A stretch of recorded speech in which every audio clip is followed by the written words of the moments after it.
Today we find ourselves in the basement.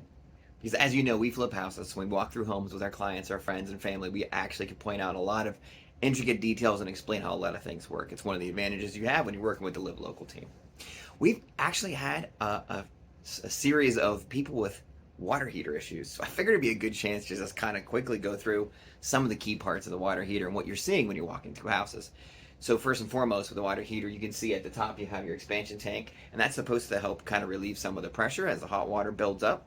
Those are a requirement as of the last like 7 to 10 years. You're gonna see a lot of those in homes.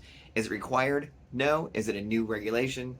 Yes. So you see them, but not always. If you're replacing your tank, you'll have to put one of those on as well.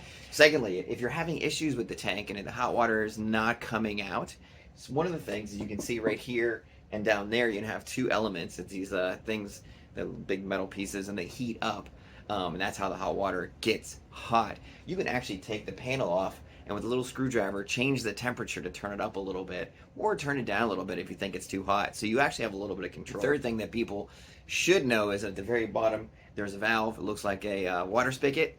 They say every year you should clean it out, especially we're in Southern Maryland. We have a lot of well water, so sediment and stuff builds up. So you can put your garden hose on that, you can release it, and you can drain it out. Be sure you turn off the main water valve when you do that, because otherwise the water's just going to keep coming and keep coming.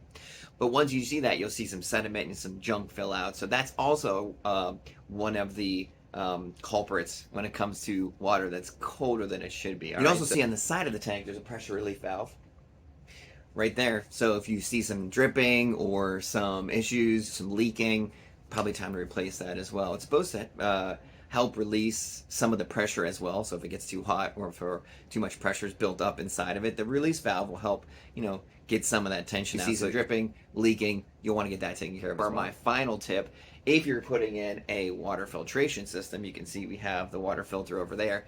Be sure you put it before the hot water heater, because that helps slow down that sediment buildup. You can get all those particles and all that junk, and then it won't collect in the water heater quite as often. So for more information about water heaters or what we're looking through for houses, certainly hit us up. We're here to help, we're here to explain things, and we have a slew of handyman contractors and people can help you replace those things as well. So thanks for tuning in.